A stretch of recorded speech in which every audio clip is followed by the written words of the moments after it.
나는 강민석이라고 한다. 올해 44시고 서울 마포 쪽에 있는 중견건설 회사의 재무팀에서 일한다. 결혼한 지는 벌써 10년이 훌쩍 넘었고 아내 서영과 초등학교에 다니는 아들 하나와 함께 살고 있다.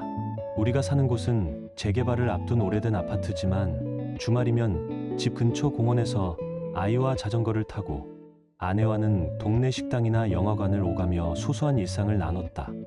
다른 사람 눈에 비친 우리는 어디에 내놔도 부족함 없는 평범한 중산층 가족처럼 보였을 것이다. 나는 이 이야기를 숨기지 않고 끝까지 이야기해 보려고 한다. 내 잘못도 아내의 선택도 우리가 얼마나 비겁해졌는지도 있는 그대로 적어보려 한다.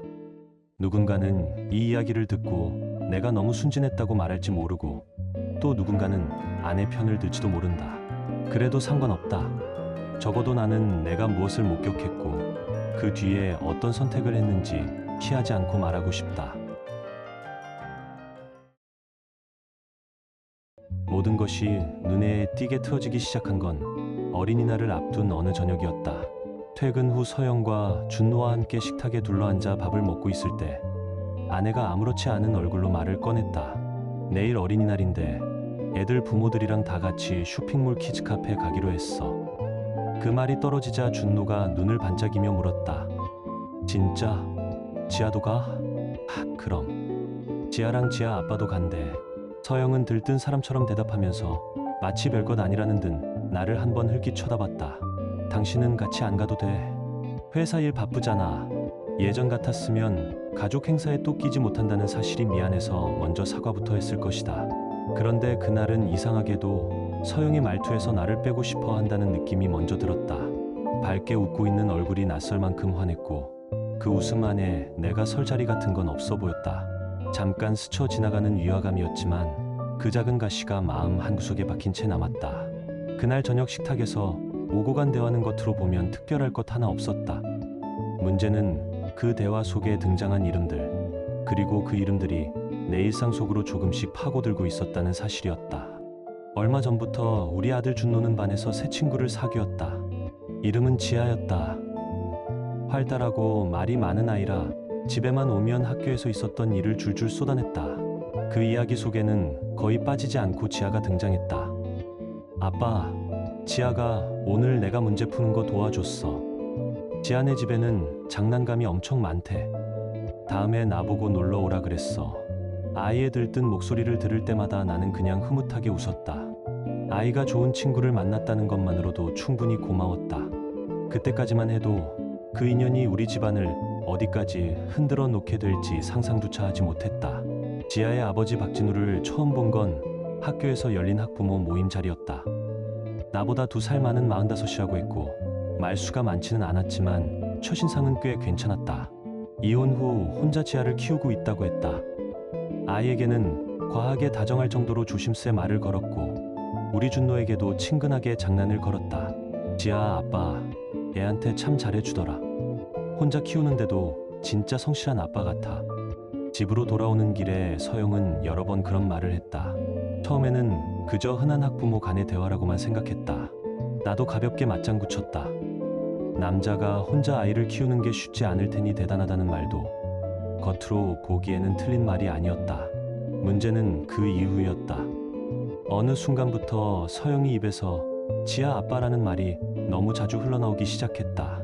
오늘 학교에서 무슨 일이 있었는지 이야기하다가도 자기 카페에서 있었던 일을 말하다가도 꼭 한 번씩은 그 사람이 언급됐다. 처음에는 그냥 그러려니 하고 넘겼다. 준노 역시 지아 이야기를 빼놓지 않았으니까 자연스러운 흐름이라고 스스로를 설득했다. 지아 아빠가 오늘 지아 데리고 우리 카페에 잠깐 들렀어. 혼자 애 키우면서도 표정이 밝더라. 그 사람 진짜 성실한 것 같아. 지아 학원비 때문에 야간 일도 한다더라. 서영은 가끔 그런 말을 꺼내면서 그 사람을 지나치게 이해하려 드는 듯한 눈빛을 보였다. 그때도 나는 깊이 생각하지 않았다. 동정심이겠지. 비슷한 또래 부모로서 느끼는 연민이겠지. 그렇게 넘겼다. 나중에서야 알게 됐다. 그 동정과 연민이 우리 가정을 서서히 안쪽에서부터 삭게 만드는 첫 균열이었다는 것을. 그날 저녁 식탁에서 나를 쓱 빼놓고 내린 결정, 그리고 별것 아니라는 듯 웃고 넘기던 표정이 훗날 내가 다시는 돌아가고 싶지 않은 기억의 출발점이 될 줄은 그때는 정말 몰랐다. 지금 돌아보면 시간을 되돌릴 수 있다면 그날 저녁으로 돌아가고 싶다는 생각을 할 때가 있다. 그러나 동시에 안다. 언젠가는 드러날 진실이었고 어쩌면 그때라도 알게 된 것이 차라리 다행인지도 모른다는 것을. 준노와 지아가 더 가까워질수록 두 집의 왕래도 자연스럽게 잦아졌다. 어느새 주말마다 번갈아 가며 서로의 집을 오갔고 학교 행사나 학부모 모임에서 얼굴을 보는 일도 흔해졌다. 겉으로 보기엔 그저 아이들 덕분에 생긴 평범한 인연이었다. 처음에는 나도 그렇게 믿었다. 아이들이 친하니까 자주 보게 되네. 서영이 웃으며 그렇게 말할 때마다 나는 별 생각 없이 고개를 끄덕였다. 준노 친구 부모와 조금씩 가까워지는 것, 그 이상도 이하도 아니라고 여겼다. 적어도 그때까지만 해도. 그런데 어느 순간부터 서영의 모습이 눈에 걸리기 시작했다. 집 근처 마트에 나갈 때조차 대충 운동복을 걸치던 사람이 약속이 있는 날이면 화장대 앞에 오래 앉아있는 시간이 늘었다. 오늘 어디가?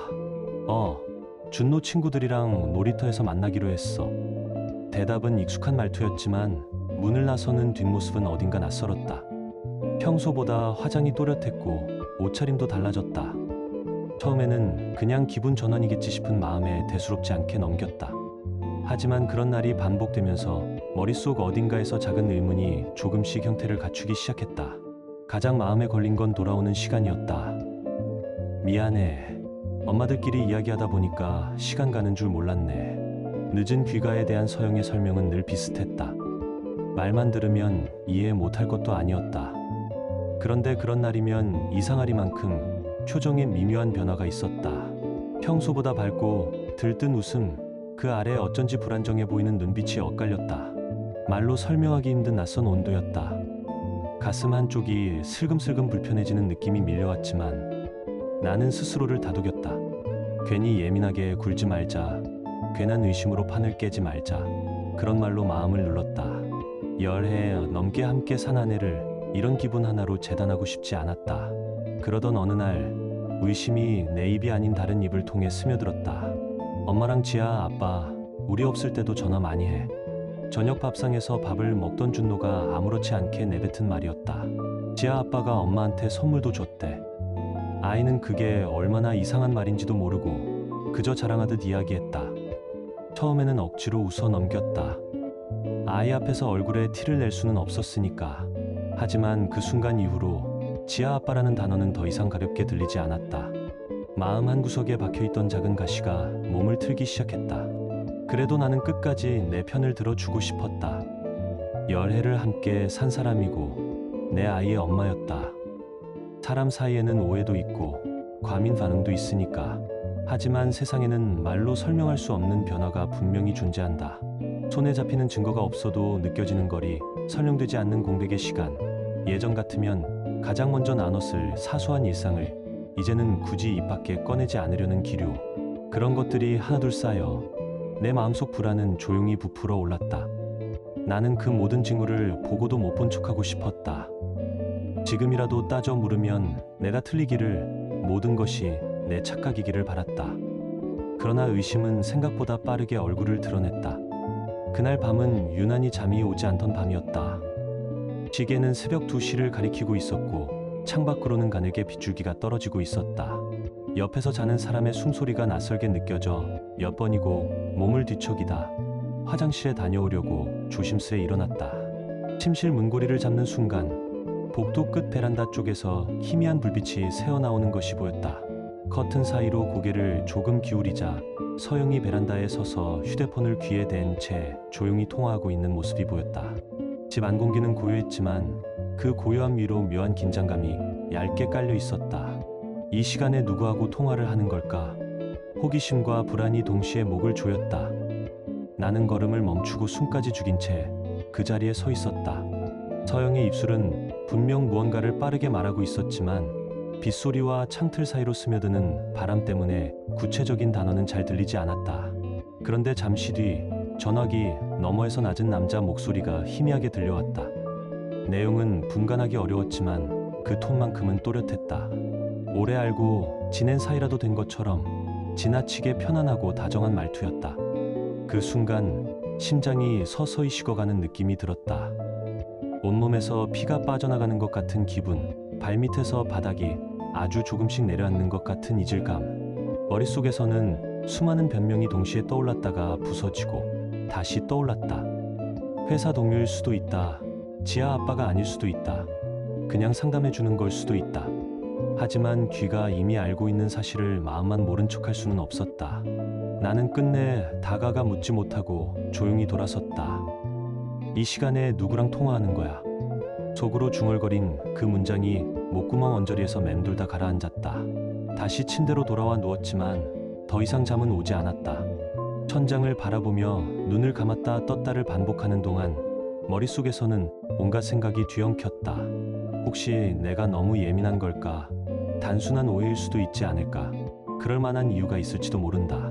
그렇게 스스로를 달래보려 했지만 가슴 깊은 곳에서는 이미 다른 목소리가 또렷하게 말했다. 아니다. 뭔가 잘못되고 있다.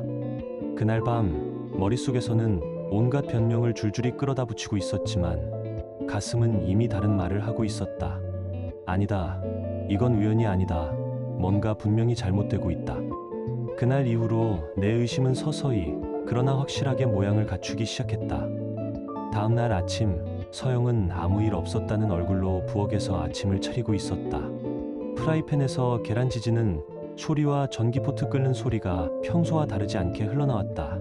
마치 새벽 2시에 베란다 통화 따위는 애초에 존재하지 않았던 것처럼. 어젯밤에 잘 잤어? 별 뜻 없이 던진 말이었지만 내 귀는 이미 대답 하나에도 온 신경을 곤두세우고 있었다. 서영은 잠깐 손을 멈추더니 곧 아무 일 없었다는 듯 다시 젓가락을 움직이며 말했다. 응, 그냥 그랬어. 빗소리 들으면서 잤지 뭐. 그 짧은 머뭇거림이 생각보다 크게 가슴을 조여왔다. 예전 같았으면 눈치채지도 못했을 아주 미세한 정지였는데 이제는 그런 사소한 틈조차 눈에 밝혔다. 탁에 앉아있는 내내 나는 서영의 표정과 말투를 살폈다. 그녀는 마치 연습이라도 한 사람처럼 능숙하게 일상적인 대화를 이어갔다. 준노야, 오늘 소풍 가는 날이지. 도시락 싸놨으니까 잊지 말고 가져가. 아빠, 오늘 늦게 들어오세요? 겉으로 보기엔 평범하기 짝이 없는 아침 풍경이었다. 하지만 그 일상의 소음 위로 새벽 베란다에서 새어나오던 남자의 낮은 목소리가 자꾸 겹쳐 들렸다. 누구였을까? 왜 그 시간에? 왜 몰래? 질문은 꼬리에 꼬리를 물었고 마음 깊은 곳에서는 이미 대답을 알고 있다는 기분이 들었다. 출근길에 현관 앞에서 신발끈을 메고 일어나면서 나는 일부러 서영의 눈을 똑바로 바라봤다. 다녀올게. 응, 조심해서 가. 짧은 인사를 주고받는 사이 그녀의 눈동자 어딘가가 아주 살짝 흔들렸다가 금방 제자리를 찾았다. 그 순간 나는 더 이상 이 상태로 버티는 것이 답이 아니라는 걸 깨달았다.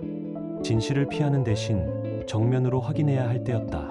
그날부터 나는 조용히 그리고 차갑게 증거를 모으기 시작했다. 얼마 지나지 않아 저녁 식탁에 둘러앉아 밥을 먹던 중 서영이 입을 열었다. 내일 어린이날인데 애들 부모들이랑 다 같이 쇼핑몰 키즈파크 가기로 했어. 그 말에 준노가 바로 반응했다. 진짜? 지아도 가? 아, 그럼. 지아랑 지아 아빠도 간대. 서영은 들뜬 목소리로 대답하며 자연스럽게 내 쪽을 돌아봤다.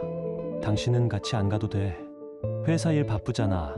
예전 같았으면 또 가족 행사에 못 끼게 된 게 미안해서 먼저 사과부터 했을 것이다. 하지만 그날은 이상하게도 말보다 말투가 먼저 귀에 박혔다. 나를 배제하고 그림을 그리는 사람의 목소리였다. 평소보다 훨씬 밝은 웃음이었지만 그 밝음 속에 내 자리는 보이지 않았다. 그래, 잘 다녀와. 사진도 좀 찍어줘. 애써 아무렇지 않은 척 말하며 밥 숟가락을 들었지만 속에서는 불안이 조용히 부풀어 올랐다. 서영은 고개를 살짝 돌리며 툭 내뱉듯 말했다. 글쎄, 애들 챙기기도 바쁠 텐데 사진까지 찍을 여유가 있을까? 괜히 번거롭잖아. 원래라면 가족 사진 찍기를 누구보다 좋아하던 사람이었다. 기념일마다 3시부터 찍은 사진을 꼭 인화해서 냉장고에 붙이던 사람이 그날은 유난히 사진을 피했다. 말로 설명하기 어려운 기분 나쁜 예감이 목 뒤를 서늘하게 훑고 지나갔다. 저녁 식사 후 준노가 먼저 방으로 들어가 잠이 든 뒤였다. 서영이 화장실에 들어간 틈을 타 나는 주방 식탁 위에 놓인 그녀의 휴대폰을 집어들었다. 잠금 패턴을 풀고 메시지 목록을 훑어 내리던 중 익숙한 이름 하나가 눈에 들어왔다. 박진우. 최근 대화창을 눌러보았다. 처음 몇 줄은 아이들 숙제와 학교, 행사에 관한 평범한 대화였다. 하지만 조금 더 내려가자 다른 결이 느껴지는 문장들이 눈에 들어왔다. 지하 학원 데려다 주고 나서 잠깐 커피 한 잔 어떠세요? 혼자 육아하느라 이야기 나눌 사람이 별로 없네요. 좋아요. 지난번 평소 자리에서 봬요. 2시에요. 평소 자리. 둘만 아는 장소가 있다는 말이었다. 그 문장을 보는 순간 머릿속에서 뭔가 또 하나 딱 하고 부러지는 소리가 나는 것 같았다. 그리고 혼자 육아하느라라는 표현이 이상하게 마음에 남았다. 그의 이혼 사정이 서영의 동정심을 자극했을까? 아니면 그 동정심이라는 이름이 두 사람을 더 가까이 묶어놓은 끈이 되었을까? 스스로에게 이런 질문을 던지는 것 자체가 이미 늦은 게 아닌가 하는 생각이 스쳤다. 더 내려볼까 망설이던 순간 화장실에서 물 내리는 소리가 들려왔다. 나는 서둘러 휴대폰을 원래 자리에 내려놓았다. 손바닥에 식은땀이 배어 있었다. 그날 밤 다시 잠을 이루지 못한 채 눈을 감았다 떴다를 반복했다. 머릿속에서는 온갖 장면이 뒤섞여 스쳐 지나갔다. 베란다에서 들려오던 남자의 낮은 목소리, 평소 자리라는 단어, 그리고 서영이 들뜬 웃음. 이제 의심은 거의 확신의 형태를 갖추고 있었다. 아내가 이혼한 남자와 그 아이에게 단순한 동정심을 넘어서는 감정을 느끼고 있다는 사실. 그 둘이 나누는 말들 속에 그냥 친구라고 부르기에는 너무 많은 것들이 들어있다는 사실을 인정하지 않을 수 없었다. 다음 날 아침, 서영은 평소보다 훨씬 일찍 일어나 서둘러 움직이고 있었다. 화장대 앞에 앉아 조심스럽게 화장을 덧입히고 옷장 문을 여러 번 열었다 닫았다. 평소와는 다르게 화장도 유난히 공들인 티가 났고 옷차림 역시 조금 더 꾸민 듯해 보였다. 어린이날 아침, 서영은 평소보다 훨씬 서둘러 움직이고 있었다. 나는 출근 준비를 하며 셔츠 단추를 잠그고 넥타이를 매고 있었고 거울 너머로 화장대 앞에 앉아있는 서영의 옆얼굴이 비쳤다. 그때 그녀가 갑자기 말했다. 참, 얘기 있어. 다른 애들이 아파서 못 간대. 어쩔 수 없이 지아내랑만 가야 될 것 같아. 순간 가슴이 철렁 내려앉는 느낌이 들었다. 그러나 최대한 아무렇지 않은 표정으로 말을 이었다. 그래. 그럼 지아네 가족이랑 우리만 가는 거야? 응. 지아랑 진우씨. 그리고 우리. 그 한마디에 머리가 하얘졌다. 아직 아무 일도 일어나지 않은 것처럼 행동해야 한다는 생각 때문에 나는 억지로 고개를 끄덕였다. 입에서는 그래 라는 말이 나왔지만 머릿속에서는 진우씨라는 호칭만 계속 울렸다. 아이 아빠를 부를 때 쓰는 말치고 그 친근한 억양이 이상하게 신경을 긁었다. 출근길에 집을 나서면서 전날 새벽 베란다에서 들려온 남자의 목소리가 다시 떠올랐다. 복도 끝 창문 너머로 보이는 잿빛 하늘 아래 가슴 한쪽에서는 이미 끔찍한 결론을 알고 있다는 느낌이 들었다. 이혼남이라 외로울 테니 좀 더 챙겨줘야 한다. 동정심 때문에 그렇다. 서영이 전에 했던 말들이 주저어 떠올랐다. 그 말들이 모두 오늘을 위한 빌미였던 건 아닐까 하는 생각이 목을 죄었다. 회사에 도착했지만 책상 앞에 앉아있는 내 모습만 정상일 뿐 머릿속은 도무지 이를 받아들이지 못했다. 결국 오전이 채 끝나기도 전에 조퇴를 신청했다.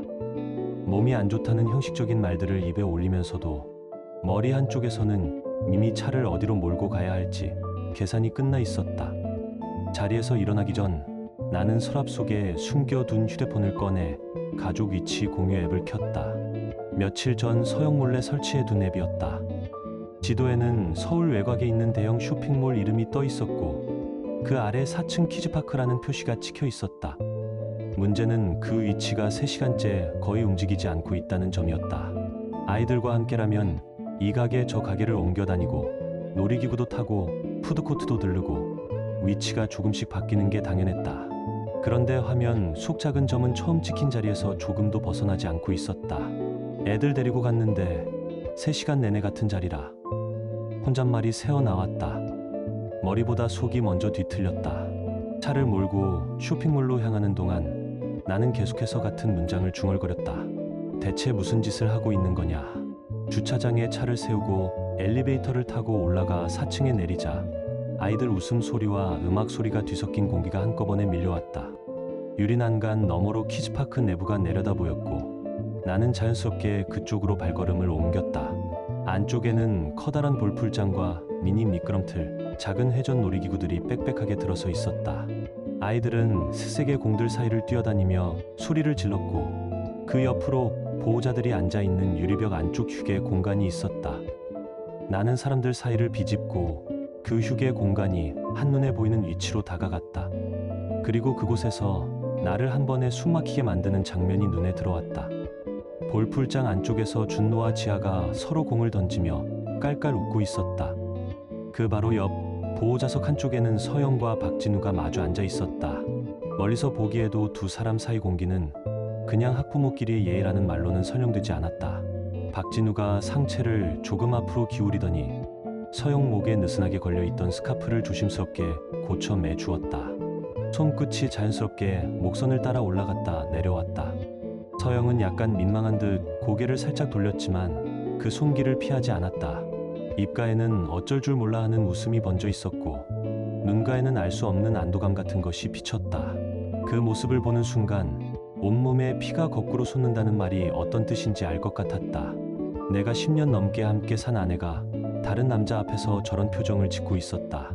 나는 천천히 그러나 망설임 없이 그들 쪽으로 걸어가면서 주머니에서 휴대폰을 꺼냈다.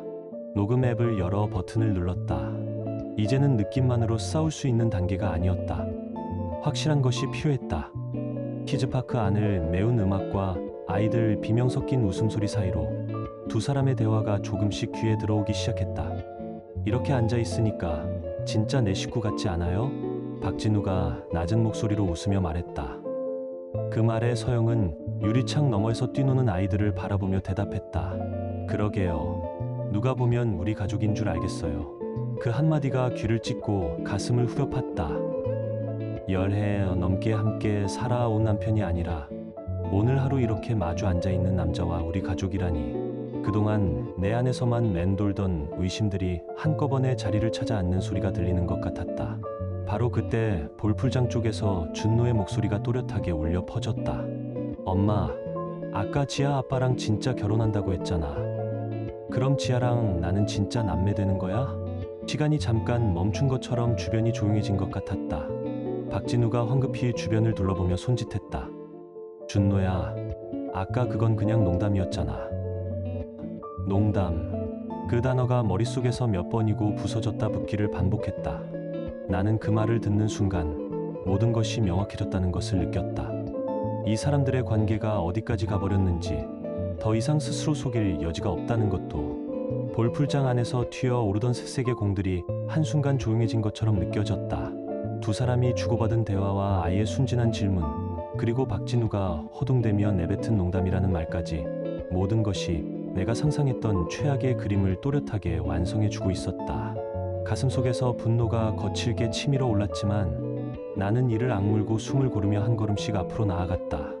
이제 더는 멀리서 지켜보고만 있을 이유가 없었다. 농담이라니요. 내 목소리가 생각보다 낮고 또렷하게 나왔다. 그럼 베란다에서 전화할 때는 그건 진심이었겠네요. 서영씨. 내 말을 들은 순간 서영이 화들짝 돌아섰다. 얼굴에서 피기가 쫙 빠져나가는 게 멀리서도 보일 정도였다. 박진우도 자리에서 벌떡 일어났다가 나와 눈이 마주치자 아무 말도 못한 채 어정쩡하게 서 있었다. 두 사람의 얼굴에는 놀람과 죄책감, 그리고 어떻게든 수습해보려는 초조함이 뒤섞여 있었다. 키즈파크 안에서는 여전히 작은 회전 놀이기구가 돌아가고 있었고 아이들은 아무것도 모른 채 비명을 지르며 웃고 있었다. 그 소란스러운 공간 한가운데에서 우리 세 어른의 세계만 얼어붙은 것처럼 느껴졌다. 민석씨, 이건... 박진우가 무언가 말을 꺼내려는 순간 나는 그 말을 잘랐다. 아이들 앞에서 남의 아내 손잡고 우리 가족 같다고요. 목소리는 크게 울리지 않았지만 문장 끝마다 분노가 서려나왔다. 내 말에 서영의 어깨가 눈에 띄게 떨렸다. 이건 오해야. 우리는 그냥... 서영이 간신히 말을 잇자 나는 비웃음 섞인 숨을 내쉬었다. 그래요. 잘 어울리네요. 잠시 말을 끊고 두 사람을 번갈아 쳐다본 뒤 덧붙였다. 그렇게 잘 어울리시면 나중에 법정에서도 꼭 나란히 앉아주세요. 나는 주머니에서 휴대폰을 꺼내 녹음 화면을 보여주었다. 화면 위에는 빨간 불빛과 함께 녹음 시간이 흐르고 있었다. 방금 전 두 사람이 주고받은 대화, 우리 가족 같아요라는 말, 그리고 준노의 질문과 박진우의 황급한 변명까지 전부 그 안에 담겨 있었다. 아이 목소리, 당신들 대화 다 들어가 있어요. 입술이 바짝 말라 있었지만 말은 또렷하게 나왔다. 서영의 얼굴에서 피기가 완전히 사라졌다. 눈만 크게 뜬 채 아무 말도 하지 못했다. 박진우는 주변을 한번 훑어보더니 목소리를 바짝 낮춰 말했다. 여기서 이러지 맙시다. 아이들도 있고. 맞아요. 아이들이 있어서 더 끔찍하죠. 나는 그 말을 자르며 대답했다. 두 분이 우리 아이까지 거짓말로 속이고 있었으니까요. 바로 그때 안쪽에서 돌아가던 작은 회전 기구가 천천히 속도를 줄이기 시작했다. 기계가 멈추고 안전바가 열리자 준노와 지아가 화난 얼굴로 뛰어내렸다. 아이들은 어딘가 이상한 분위기를 느낀 듯 조금 조용해진 표정으로 우리 쪽으로 다가왔다. 준노가 내 손을 꼭 잡으며 물었다. 아빠, 회사 안 갔어? 우리 만나러 온 거야? 아이의 질문에 목이 꽉 막히는 느낌이 들었지만 나는 최대한 평온한 얼굴을 만들어 대답했다. 응, 준노야. 아빠가 너무 보고 싶어서 온 거야. 옆에서 서영이 불안하게 입술을 깨물며 나를 쳐다보고 있었다. 박진우는 지아의 어깨에 팔을 둘렀다가 마치 몸을 숨기듯 한 발짝 뒤로 물러섰다. 공기 속에는 말로 설명하기 힘든 긴장감이 타이트하게 감겨 있었다. 아이들은 어른들 얼굴을 번갈아 보더니 금세 관심을 다른 곳으로 돌렸다. 아빠, 저기 자동차 타는 거 타고 싶어. 준노가 손가락으로 다른 놀이기구를 가리키며 말했다. 나는 아이의 손을 조금 더 꼭 잡았다. 그리고 서영과 박진우를 향해 조용히 그러나 차갑게 입을 열었다. 오늘 정말 즐거운 시간 보내셨나 봅니다. 잠시 말을 멈춘 뒤 한 단어씩 또박또박 덧붙였다. 이제 현실로 돌아올 시간이에요. 나는 준노를 내려다보며 물었다. 우리 이제 집에 갈까? 잠깐만, 민서가. 내가 설명할게. 서영이 황급히 다가오며 말을 붙였다. 설명은 필요 없어요. 나는 고개를 돌리지 않은 채 말했다. 이미 다 들었으니까요. 그리고 손에 쥔 휴대폰을 가볍게 흔들었다. 이제는 증거도 있고요. 더 이상 할 말이 없다는 듯 나는 준노의 손을 잡고 천천히 걸음을 옮겼다. 뒤에서 서영의 발소리가 따라오는 것이 느껴졌지만 나는 돌아보지 않았다. 지금 이 순간부터 내가 해야 할 일은 분명해졌다. 이 사람이 어떤 선택을 했는지, 그 대가를 어떻게 치르게 할지 더 이상 마음속에서만 고민할 단계는 끝났다. 지아는 아빠한테 보내고 우리 먼저 가자. 나는 최대한 담담한 목소리로 말했다. 지아가 당황한 표정으로 나를 올려다보았다. 저 준노랑 같이 더 놀면 안 돼요?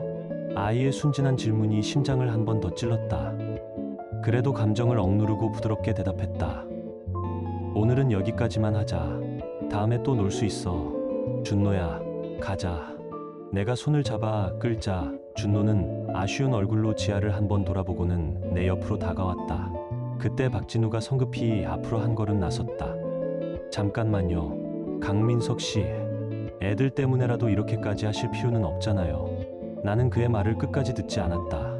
지금 이 순간 아이들을 망치고 있는 쪽은 당신들이에요. 목소리를 조금 더 낮추며 말을 이었다. 혼자 아이 키운다는 거 내세우면서 우리 가정에 들어온 건 당신이죠. 힘든 사정이 있어도 최소한의 선은 지켜야 상식 아닙니까? 박진우의 얼굴이 굳어졌다. 더 무슨 말을 하려는 듯 입을 떼다가 이내 담은 입술만 남았다. 이제부터는 말로 할 필요 없습니다. 나는 또박또박 끊어서 말했다.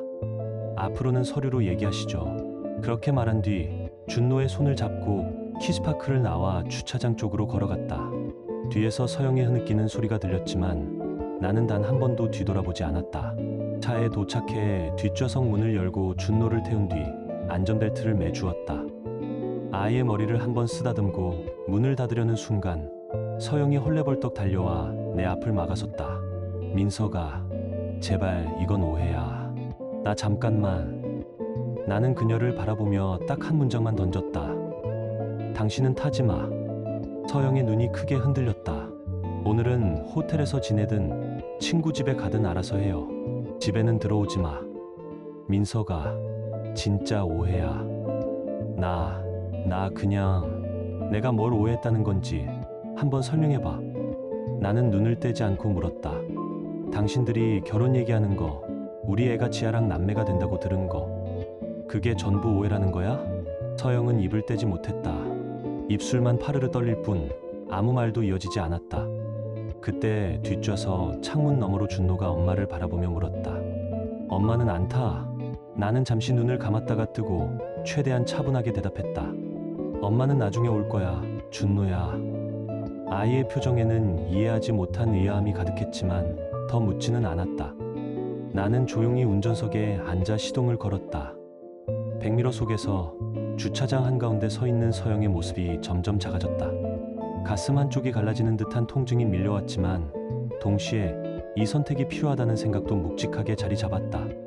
이대로 넘기면 다시는 돌이킬 수 없을 것 같았다. 집으로 돌아오는 길, 준노는 계속 엄마에 대해 물었다. 엄마는 왜 안 와?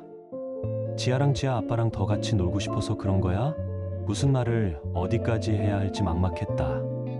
아직 너무 어린 아이에게 오늘 본 것을 어떻게 설명해야 할지 머릿속이 복잡하게 얽혔다.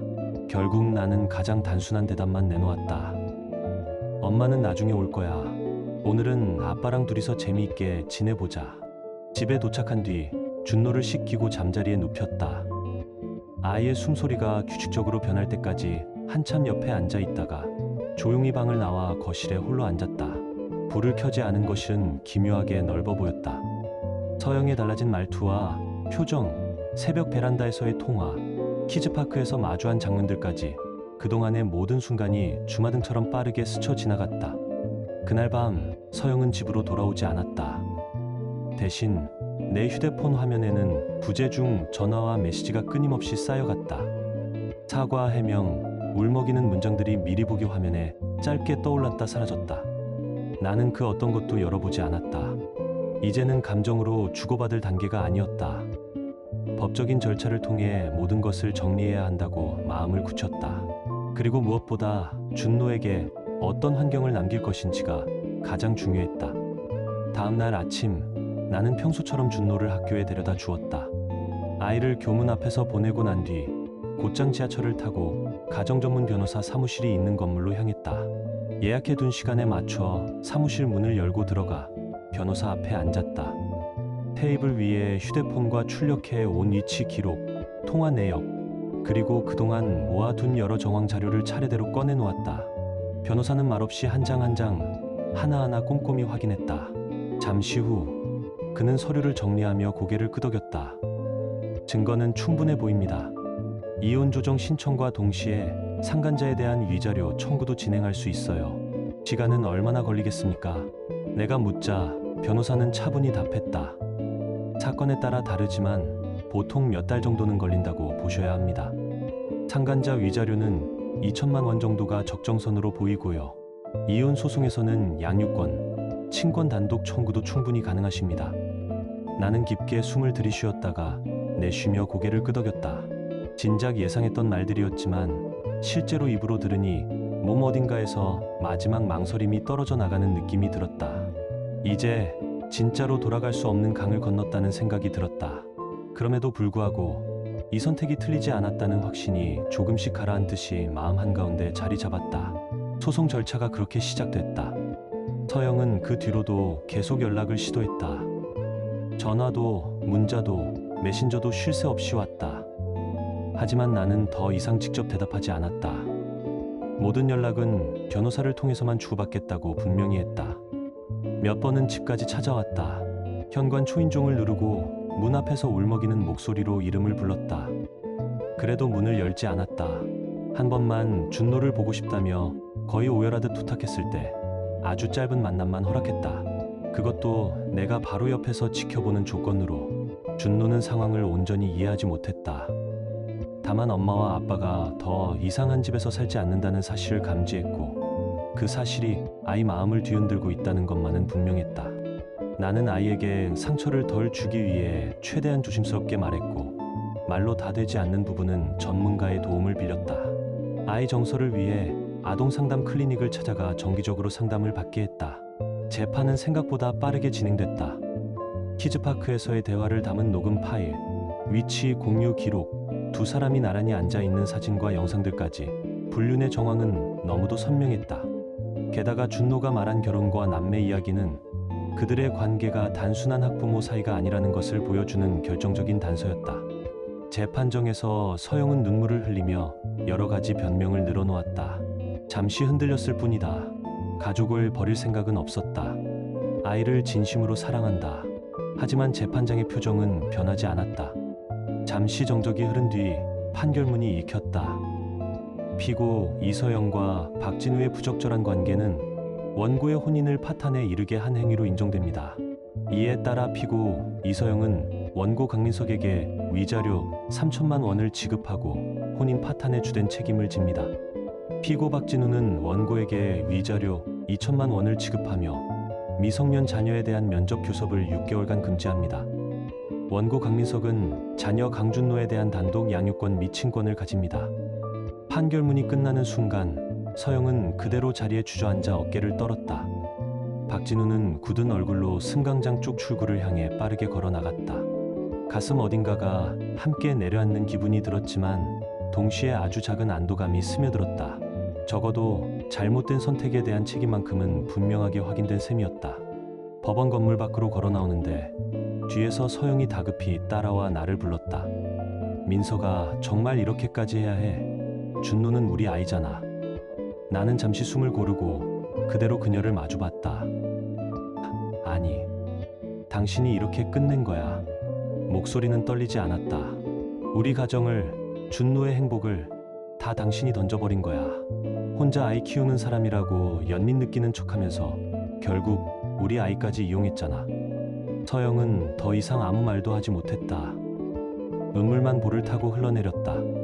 변명할 말이 없는 건지 아니면 부정할 수 없는 진실 앞에서 입을 다문 건지 나로서는 알 길이 없었다. 앞으로는 법원이 정한 면접 교섭 일정에 따라서만 준노를 볼 수 있어. 그것도 내가 있는 자리에서만. 나는 마지막으로 그렇게 덧붙였다. 그게 당신이 선택한 결과야. 돌아서서 계단을 내려오는 동안 뒤에서 서영이 흐느끼는 소리가 작게 따라왔다. 그래도 나는 끝내 뒤돌아보지 않았다. 이제 내가 지켜야 할 사람은 내 옆에서 손을 잡고 있는 한 아이뿐이었다. 몇 주 뒤 이사를 준비하며 짐을 정리하던 중 안 쓰던 서랍 한쪽에서 작은 공책 하나를 발견했다. 서영의 일기장이었다. 잠시 망설이다가 결국 펼쳐보았다. 그 안에는 서영이 박진우를 처음 알게 된 순간부터 두 사람이 점점 가까워지는 과정이 날짜와 함께 적혀 있었다. 처음에는 정말 단순한 동정심이었다고 썼다. 혼자 아이를 키우는 아버지에 대한 연민이 응원으로, 그 응원이 기다림으로, 그 기다림이 함께 상상하는 미래로 바뀌어 갔다고 적혀 있었다.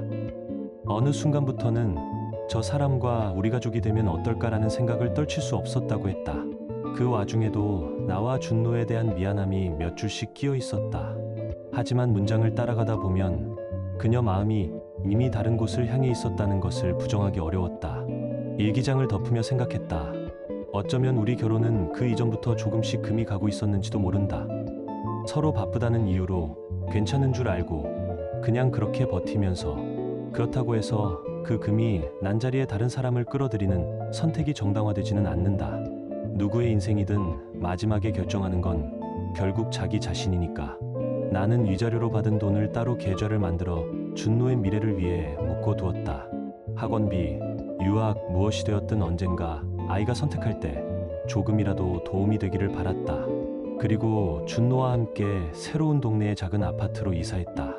새 집에 책상과 침대를 들여놓고 하나씩 정리해 가면서 서서히 우리 둘만의 집이라는 느낌이 자리를 잡았다. 준노는 가끔 엄마를 찾았다. 다음에는 엄마도 같이 살면 안 돼? 그럴 때마다 마음이 쿡쿡 쑤셨지만 똑바로 바라보고 말했다. 지금은 아빠랑 준노 둘이서 지내는 게 더 좋아. 엄마는 멀리서 준노 잘 되라고 응원하는 거야. 시간이 흐르면서 아이의 질문은 조금씩 줄어들었다.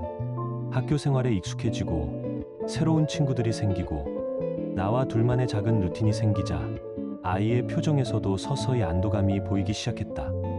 박진우와 지아는 다른 지역으로 이사했다는 소식을 들었다.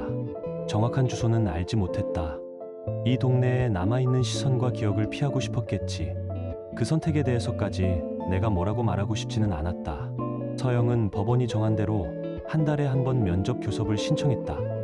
약속된 날마다 그녀는 정해진 장소로 와서 준노를 만났다. 항상 내가 곁에 앉아 있는 상태에서 그녀의 눈에는 언제나 후회와 그리움이 섞여 있었지만 이미 되돌릴 수 없는 강을 건넜다는 사실은 변하지 않았다. 가끔은 억울함이 올라왔다. 가끔은 서글픔이 덮쳐왔다. 아이들이 웃고 떠드는 키즈파크 한가운데에서 아내는 다른 남자와 마주 앉아 우리 가족이라는 말을 아무렇지 않게 내뱉었다. 열 몇 년 동안 한 집에서 밥을 먹고 잠을 자고 같은 날씨를 견뎌온 사람은 나인데 그 순간 아내가 가족이라고 부른 남자는 내가 아니었다. 유리병 너머에서 볼을 붉히며 뛰어다니는 아이들의 웃음소리는 여전히 밝았지만 내 귀에는 마치 누군가가 천천히 비웃는 소리처럼 들렸다. 이 이야기는 그날 그 한마디에서 시작된다. 누가 보면 우리 가족인 줄 알겠어요. 아내가 내 앞이 아닌 다른 남자 앞에서 꺼내놓은 그 문장은 단지 시련도 아니었고 가벼운 농담도 아니었다. 그 말을 듣는 순간 나는 이미 알고 있었다. 의심은 끝났고 이제부터는 확인과 정리가 남았을 뿐이라는 것을. 결말은 당신의 기대를 완전히 뒤흔들 수도 있습니다. 여러분의 생각은 감정에 있습니까? 댓글로 남겨주세요. 구독과 좋아요도 잊지 마세요. 방탐정의 더블 파일과 함께 더 크고 흥미로운 이야기를 속으로 떠나보세요. 그래도 나는 준노 앞에서만큼은 흔들리지 않으려고 했다. 이제 우리 둘은 서로에게 남은 전부였으니까. 상처는 아직도 아팠다. 그러나 언젠가는 옅어질 거라 믿었다. 흉터가 남더라도 그 위에 다른 삶이 쌓이면 언젠가는 그마저도 하나의 무늬가 되리라고. 이것이 내가 겪은 이야기다. 누군가에게는 경고일지도 모르고 누군가에게는 위로일지도 모르겠다. 나에게는 분명한 한 가지를 남겼다. 신뢰를 저버린 사람에게 두 번째 기회는 없다. 그리고 어떤 선택이든 그 끝에는 반드시 책임이 따라온다. 나는 내 선택을 후회하지 않는다. 적어도 가장 소중한 것을 지키기 위해 할 수 있는 만큼은 했다. 지금 당신의 마음은 어떤가요? 이야기를 읽으며 떠오른 감정이나 생각이 있다면 댓글로 나눠주세요. 당신의 진심 어린 한마디가 누군가에겐 큰 위로가 될 수 있습니다. 이 짧은 이야기 속에 작은 온기나 잊고 지낸 감정 하나라도 담겨 있었다면 그것만으로 이 이야기는 충분히 의미 있는 시간이었을 거예요. 좋아요와 구독 그리고 공유는 이런 따뜻한 이야기가 더 많은 사람의 하루에 조용히 스며들 수 있는 힘이 됩니다. 함께 해주셔서 고맙습니다. 당신의 하루에도 조용한 평안과 따뜻한 사람이 함께하길 진심으로 바랍니다.